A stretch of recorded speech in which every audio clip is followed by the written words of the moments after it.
하나님께서 부르시는데 하나님께서 함께 하시겠다고 말씀하시는데 저 못 믿겠습니다. 못 믿겠다고 하는 자에게 이적을 보여주시면서 내가 너와 함께 하겠다. 내가 시킨 대로 해라. 그렇게 말씀하셔도 나 못하겠습니다. 나 하기 싫습니다. 이렇게 나가니까 하나님께서 화를 내셨습니다. 하나님께서 왜 화를 내실까요? 하나님이 함께 하신다 그래도 믿을 수 있도록 하나님은 자신의 모습을 보여주심에도 불구하고 자꾸 자기 기준으로 보니까 안 맡기고 자신이 없고 하기 싫은 겁니다. 자기 속이 자기 소갈딱지가 밴데이 같으니까 하나님의 속도 밴데이 같다 이렇게 생각하는 거예요. 그러니까 자기 기준으로 자기가 쳐다보니까 하나님이 화가 나는 거죠. 내가 못하면 못하는 거지만 내가 못한다고 하나님도 못한다고 생각하니까 그 믿음이 없는 것을 보시고 하나님은 자신을 보여주시면서 이적을 보여주시면서 믿으라고 하시는데도 불구하고 설득하면서 설명해 주시면서 용기를 불어넣으시는데도 불구하고 나중에는 내가 하기 싫어서 안 하겠다고 그렇게 나가니까 하나님이 화가 나시죠. 하나님께서 노를 바라시니까 모세가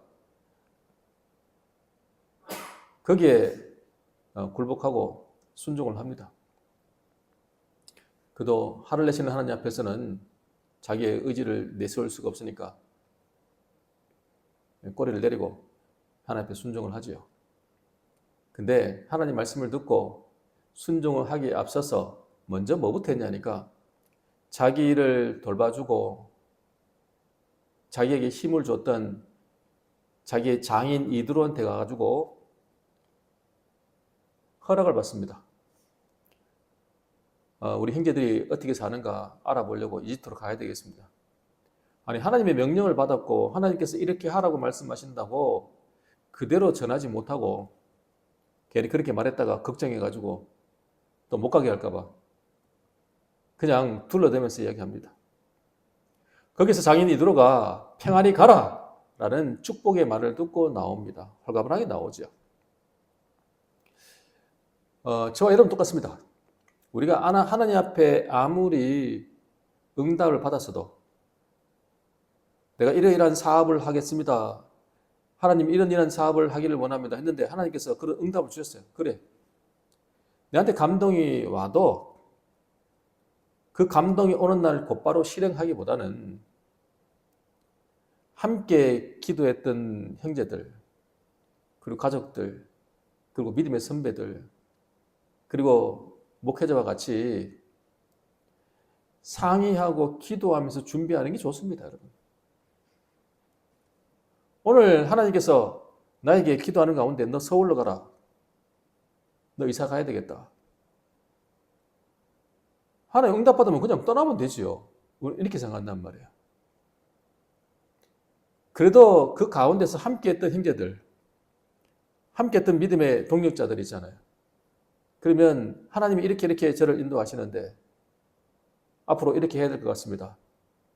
저를 위해서 기도해 주십시오. 같이 기도하고 같이 상의하고 준비하는 게 정상이죠.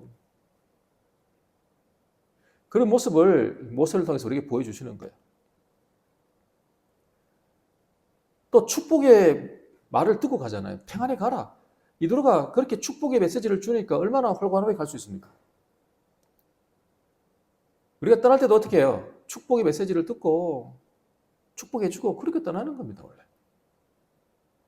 근데 우리는 그냥 하나님이 나한테 주셨다 그러면 그냥 뭐 인간관계 이런 거 다 필요 없고 그냥 가버리는 거예요.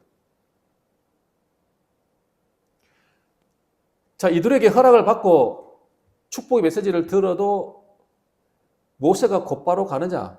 곧바로 가지 못합니다. 그래서 오늘 본문에 하나님께서 이렇게 말씀하십니다. 출애굽기 4장 19절입니다. 4장 19절 같이 읽을게요. 여호와께서 미디안에서 모세에게 이르시되 애굽으로 돌아가라. 내 목숨을 노리던 자가 다 죽었느니라. 아멘. 아직 두렵지요. 두려워하는 모세에게, 바로 떠나지 못하는 모세에게 하나님께서 말씀해 주세요. 네 목숨을 노리던 자가 다 죽었다. 두려워하지 마. 그러니까 곧바로 떠나. 이 메시지를 듣고 떠납니다. 자기 아내와 두 아들을 데리고 나귀를 타고 떠납니다. 근데 가는 길에 숙소에서 쉬고 있을 때 하나님이 모세를 찾아가십니다. 찾아가셔서 뭐 하시냐니까 모세를 죽이려고 합니다. 힘들게 모세를 불러서 설득시키고 믿게 하시고 순종하게 하셨던 하나님께서 이제 하나님 말씀을 듣고 순종하는 모세를 죽이려고 합니다. 이게 뭡니까? 하나님은 언제는 가라 그러더만 또 이제는 뭐 죽이려고 하시니까 얼마나 헷갈립니까? 오늘 이 본문 말씀은 성경 이 전체 중에서 난제 중에 난제입니다. 아직도 해석이 분분하고 아직도 명확한 해석이 없고 지금도 상당히 서로 부딪히는 해석이 나옵니다. 그만큼 어렵다는 이야기예요. 왜 그러냐니까 인간의 생각으로는 도저히 이해가 안 돼서 그러는 겁니다. 그렇다면 주의 일을 하기 위해서 헌신하기 위해서 순종하기 위해서 떠나는 모세를 죽이려고 하시는 하나님의 모습을 보면서 주님의 일을 하는 우리들이 어떻게 해야 되는가? 그 전에 우리는 어떤 자세와 우리 삶을 살아야 되는지 우리에게 주시는 메시지를 듣기를 원합니다. 첫 번째입니다. 주의 일을 하는 자는 먼저 할례 받아야 합니다. 한번 따라합시다. 주의 일을 하는 자는 먼저 할례 받아야 합니다.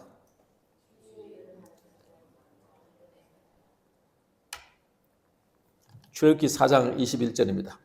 우리 같이 읽겠습니다. 여호와께서 모세에게 이르시되 내가 애굽으로 돌아가거든 내가 내 손에 준 이적을 바로 앞에서 다 행하라. 그러나 내가 그의 마음을 완악하게 한즉 그가 백성을 보내주지 아니하리니. 아멘. 하나님께서 모세를 보내실 때 당부해 주십니다. 너 가거든 이적을 바로 앞에서 다 행해라. 내가 보여준 거. 근데 내가 그의 마음을 완악하게 한즉 백성을 보내주지 않을 거다. 하나님께서 완악하게 한다는 말은 하나님께서 그 사람 마음을 완악하게 만들겠다는 개념보다는 그가 완악한 마음을 가지고 살아가는 그대로 내버려 두겠다는 얘기입니다. 나쁜 마음을 품고 있는 것을 하나님께서 간섭하셔서 양심을 찌르셔서 회개할 수 있도록 하나님께서 기회를 주는 게 아니라 그냥 나쁜 마음을 먹고 마음에 악한 마음을 품었을 때 그걸 그대로 내버려 두겠다는 이야기입니다. 그 말씀이 로마서 1장 28절에 이렇게 나옵니다. 또한 그들이 마음에 하나님 두기를 싫어하며 하나님께서 그들을 그 상실한 마음대로 내버려 두사 합당하지 못한 일을 하게 하셨으니 하나님을 마음에 두기 싫어하는 사람들의 마음을 어떻게 해요? 그 상실한 마음 그대로 어떻게 해요? 내버려 둔다는 거예요. 이게 가장 큰 저주입니다, 여러분. 우리가 나쁜 마음을 품고 악한 마음을 품고 죄된 마음을 품고 있을 때에 하나님께서 돌이킬 수 있는, 회개할 수 있는 기회를 주셔서 때로는 우리의 물질을 치기도 하고 때로는 우리 몸을 치기도 하고 환경을 통해서 어려움을 통해 가지고 무릎 꿇게 만들어서 돌이키게 만들어서 회개하는 게 뭐냐? 그 축복이라는 거예요. 근데 우리가 악한 마음을 품어도 그대로 내버려 두는 거예요. 그렇게 살아라. 이게 뭐라고요? 가장 큰 하나님의 심판이라는 거예요, 여러분. 바로의 마음을 그렇게 해두겠다라는 거예요. 마귀는요, 쉽게 무너지지 않습니다, 여러분. 마귀의 공격이 쉽게 무너지지 않고요. 포기하지 않습니다. 저와 여러분을요. 그냥 내버려 두지 않습니다. 우리가 주님 나라, 하늘나라에 가기 전까지 우리의 육체를 입고 있는 한 사단은 여러분들을 그냥 내버려 두지 않아요. 꼭 붙들어요. 꼭 시험거리를 줘요. 꼭 넘어질 거리를 줘요. 정말 뭐 다 포기하고 뭐 다 집어치우고 싶은 마음을 사단은 줘요. 이제 좀 끊어내고 싶은데 이제 그만 살고 그렇게 안 살고 싶은데 근데 끝까지 우리를 붙들어요. 방해하고 그럽니다. 그렇다는 걸 우리에게 보여주는 거예요. 그런 그에게 모세에게 이렇게 말하라고 합니다. 자, 본문 볼게요. 22절, 23절. 출애굽기 4장 22절, 23절 같이 읽을게요. 너는 바로에게 이르기를 여호와의 말씀에 이스라엘은 내 아들 내 장자라 내가 내게 이르기를 내 아들을 보내주어 나를 섬기게 하라 하여도 네가 보내주기를 거절하니 내가 내 아들 내 장자를 죽이리라 하셨다 하라 하시니라. 아멘. 이스라엘이 하나님의 아들이고 하나님의 장자랍니다. 장자는 상속받을 아들이죠. 이스라엘이 하나님의 첫 아들이라는 거예요. 장자라는 거예요. 근데 바로는요, 이 파라오는 태양신의 아들이라고 스스로 말합니다. 그러니까 바로는 태양신의 아들이에요. 그럼 이스라엘은 누구 아들이에요? 하나님의 아들이에요. 완전히 비교되죠? 태양신의 아들이라고 하는 바로에게 이스라엘은 하나님의 아들이라는 거예요. 장자라는 거예요. 하나님의 선기도로 보내주지 않으니까 네 장자를 죽이겠다고 말하라. 이스라엘을 하나님 앞에 섬기지 못하게 만들고 예전에 바로가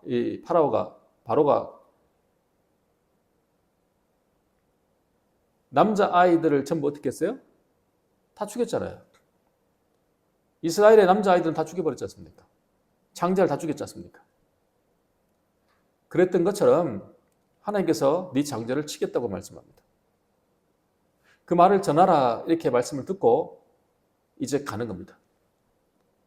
가고 있는데 하나님께서 갑자기 나타나셔서 모세를 죽이려고 합니다. 그때 십보라가 나타나가지고는 갑자기 모세 아들의 생식기에 포피를 베어가지고, 그러니까 지금 말하면 포경수술이죠. 포피를 베어가지고 그것을 모세의 발에다가 갖다 댑니다. 모세의 발에 피 묻은 포피를 갖다 댄다. 여기서 갖다 댄다는 말은 피를 바른다는 말이나 피를 뿌린다는 개념과 같은 개념입니다. 그리고는 이는 나의 참으로 피난편이라고 말하죠. 그때 하나님께서 모세를 놓아주세요. 여기서 놓아주신다는 말은 깔아앉힌다, 누그러뜨린다 이 말입니다. 하나님이 죽이려고 하신 마음을 누그러뜨렸다, 가라앉혔다 이 말이에요. 여기서 피남편 그럴 때 이 남편이라는 단어는 보통 남편이라고 할 때는 이시라는 단어를 쓰는데 그 단어 쓰지 않고 여기서는 핫하는 단어를 써요. 이 말은 사위, 새 신랑 이런 뜻입니다. 새 신랑, 그러니까 원래 내 남편이 다시 죽고 다시 새롭게 얻은 남편이란 뜻이죠. 그래서 이 내용을 성경은 이렇게 말해요. 할례로 인함이라. 할례 때문에 그랬다. 이게 할례라는 얘기예요. 그죠? 하나님이 왜 죽이려고 하셨냐, 모세를. 할례를 안 하게 했기 때문에 그렇다는 거예요. 누구를요? 모세 아들이요. 성경에 보면 우리 한글 성경에는 모세를 죽이려고 하셨다고 하지만 원문에는요, 모세라는 이름이 안 나와요. 근데 그를 죽이려고 하셨다 이렇게 말해요. 그가 모세라고 생각하고 모세라고 번역한 겁니다. 아들의 포피를 베었어요. 아들을 할례를 행했는데 그 아들이 누군지가 안 나옵니다. 게르솜인지 첫째 아들, 둘째 아들 엘리에셀인지 모릅니다.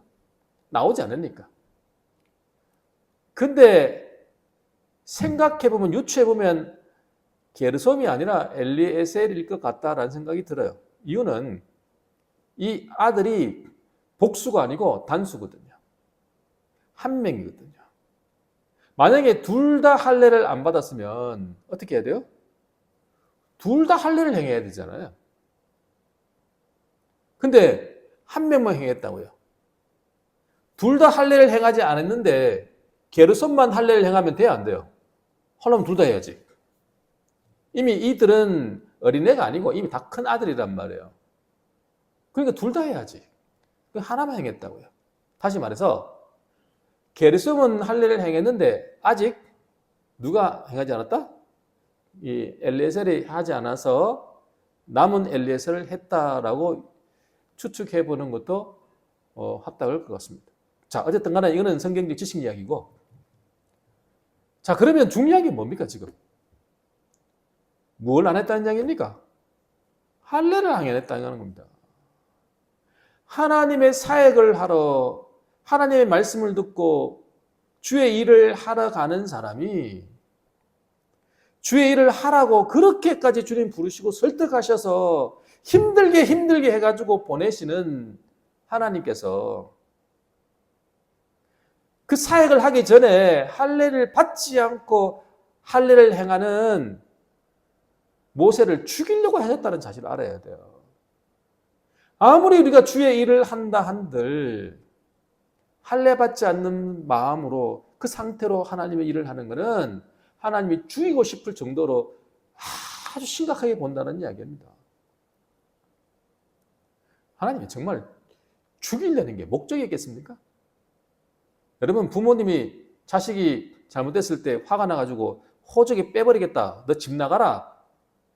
공부하는 아들한테 야, 공부 안 하려면 책 다 불태워버리라. 그러면 책 불태우는 게 목적입니까? 그게 아니잖아요. 그죠?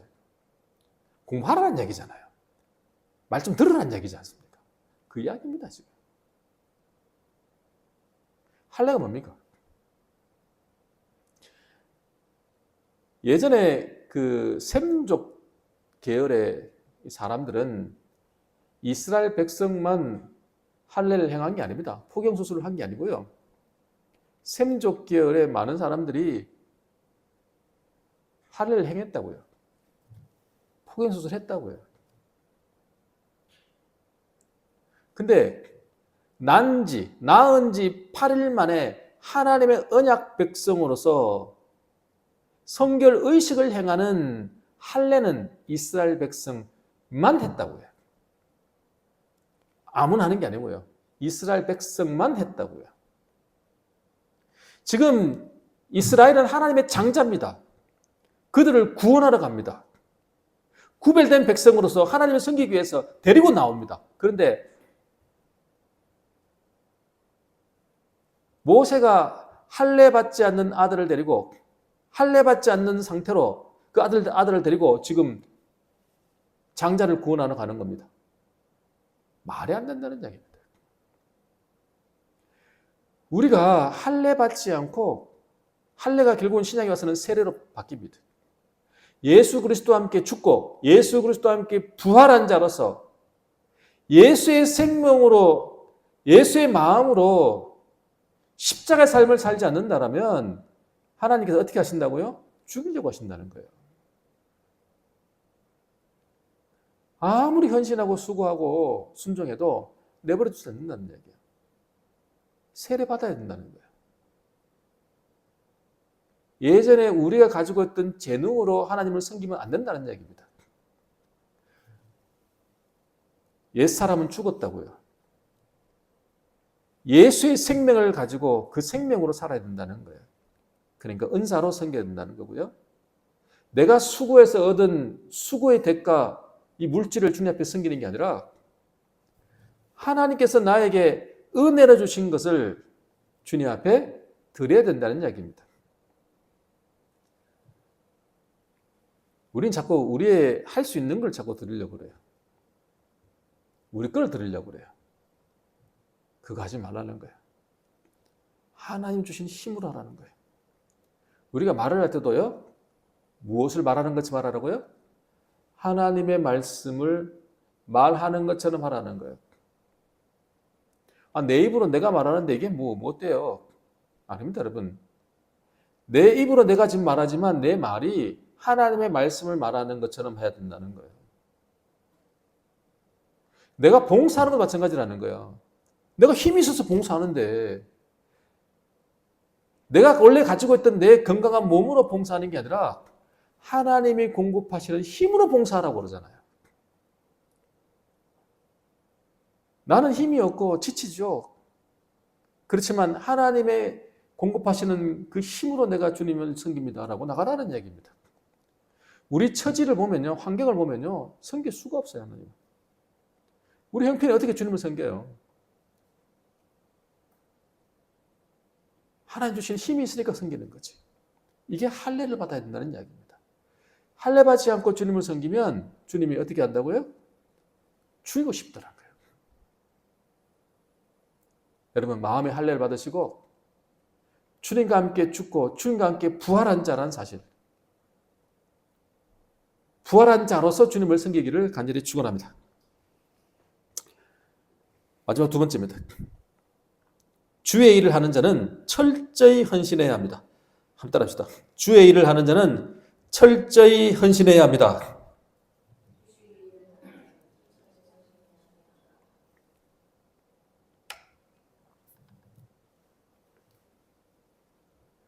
모세가 십보라하고 그 전에 할례 이야기를 했을까요? 하지 않았을까요? 만약에 이 십보라가 할례에 대해서 전혀 알지 못했으면 하나님께서 모세를 죽이려고 아마 칼을 빼들고 서 계셨는지 어떻게 계신지 모르겠습니다만은 하나님께서 칼을 빼들고 지금 모세를 죽이려고 할 때 어떻게 그 자리에서 십보라가 돌칼로 아들이 지금 아기가 아니라 그랬잖아요. 이 큰아들을 바지를 뺏겨가지고 한번 생각해 보세요, 여러분. 다 큰아들을 말입니다. 엄마가 바지 확 뺏겨가지고는 칼 가져가지고 대면 아들이 놀랄까 되겠습니까? 그거 베가지고 얼마나 아픕니까, 여러분? 아시잖아요. 예민한 칼로 하는 건 아니고 돌칼로 그냥 얼마나 아팠까요? 그걸 잘라내가지고 그 피 묻은 포피를 모세의 발 앞에다가 탁 댄단 말이에요. 예수의 피를 바르는 것과 똑같아요, 이게. 어린 양의 피를 바르는 것과 똑같다고요. 그래서 남편이 살아나는 거예요, 지금. 어린 양의 피가 발라져서 살아나는 거예요. 아들의 피가 발라져가지고 모세가 살아나는 거라고요. 이거를 어떻게 갑자기 자기 남편을 살리려고 할례를 행하겠냐고요. 십보라가 몰랐으면 행하겠냐고요. 행할 리가 없죠. 알 수가 없어. 알 리가 없는데 어떻게 합니까? 그리고 왜 갑자기 할례라는 게 갑자기 깨달아졌을까요? 왜 하나님께서 모세를 죽이려는 것이 할례 때문에 하나님께서 죽이려고 하신다는 걸 십보라가 어떻게 알았을까요? 그 문제로 갈등을 하고 있었다는 이야기입니다, 여러분.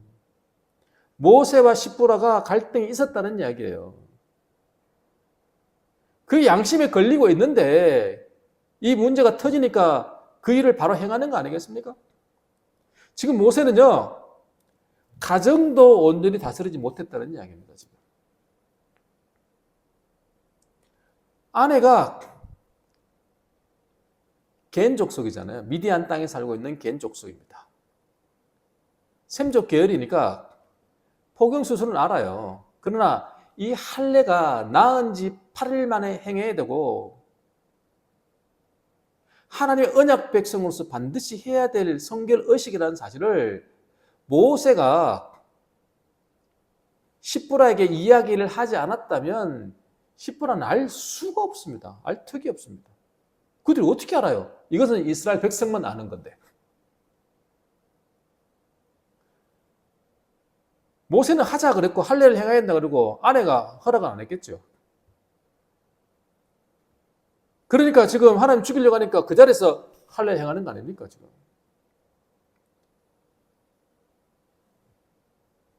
아내가 온전히 순종하지 못하고 아들도 아마 아들이 안 하겠다고 또 했을지도 모르죠.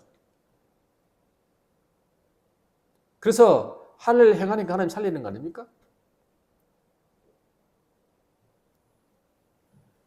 여기서 우리는 뭘 느끼냐면 철저한 순종이 필요하다. 헌신할 때는 철저한 헌신이 필요하다는 거예요. 한 민족을 구원하러 가는데, 한 나라를 구원하러 가는데,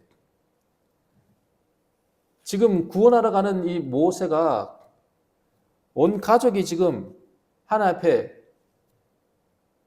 처리하지 못한 문제들이 있는 상태에서, 아내가 순종하지 않는 상태에서, 아들이 순종하지 않는 상태에서 그 상태로 가서 어떻게 구원하겠냐는 이야기입니다, 지금. 그래서 모세가 어떻게 합니까? 아내하고 두 아들을요, 장인 이들에게 돌려보내고 혼자 떠납니다.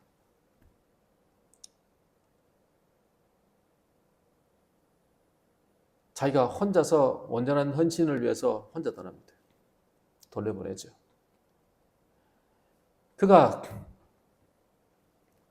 온전하지 않은 이 가정을 자기가 데리고 가가지고는 도저히 감당이 안 된다는 걸 알았기 때문에, 이렇게 해서 헌신할 수 없다는 걸 알았기 때문에, 앞으로 험난한 길이 임하는 것을 알고 있었기 때문에 마귀가 가만히 있지 않죠. 쉬지 않죠.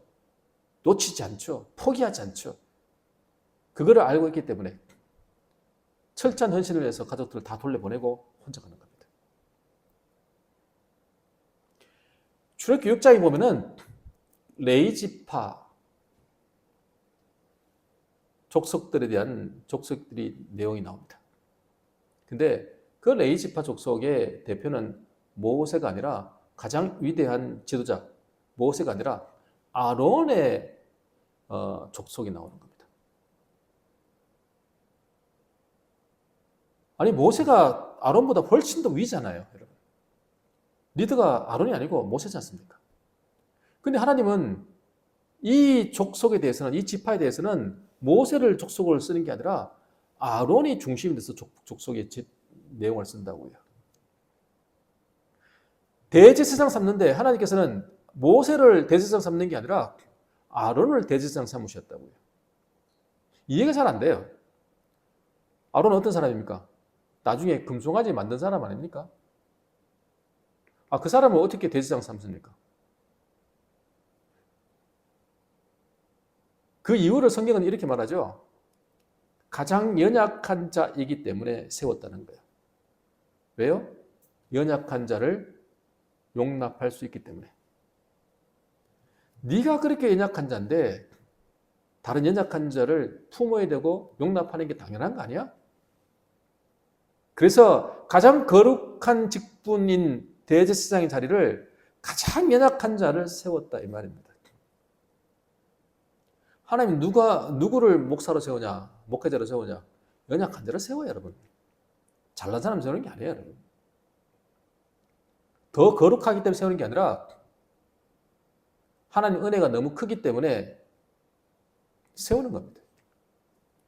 근데 또 하나 있습니다. 그게 가장 큰 이유인데, 아론의 아내를 보면, 아론의 아내가 엘리세바인데, 그 사람이, 그 여자가 누구냐 그러면 유다지파 암미나답이라는 족장의 딸입니다. 암미나답은 나손을 낳았습니다. 나손의 누이죠. 나손은 누굴 낳았냐? 살몬을 낳았습니다. 살몬은 여리고에 정탐하러 갔다가 나중에 돌아왔고 기생 라합을 아내로 맞이해서 보아스를 낳았습니다. 보아스는 모압 여인 룻을 아내로 취해가지고 오벳을 낳았습니다. 오벳은 이새를 낳고 이새는 누굴 낳았어요? 다윗을 낳았습니다. 그러니까 가만히 보니까 유다 지파, 바로 다윗과 예수 그리스도의 조상 암미나답의 딸, 믿음의 족장의 딸로 태어났습니다. 그 아내가, 아론의 아내는 믿음의 가족에서 태어난 여자였다라는 거예요. 그 여자의 역할이 분명히 필요했을 거라는 얘기예요. 오늘 제가 하고 싶은 이야기는 뭐냐면은, 여러분, 어머니의 역할이 얼마나 중요한지 모릅니다. 믿음의 어머니가 너무너무 중요해요, 여러분. 십보라가 온전한 순종하지 못하고 부부간에 갈등이 있는 상태에서 그냥 가다가 하나님이 죽이려고 하지 않습니까? 이 문제를 해결하지 않고는 더 나아갈 수 없어서 하나님이 역사하셨다는 걸 우리는 보지 않습니까? 자, 한번 돌아보십시다.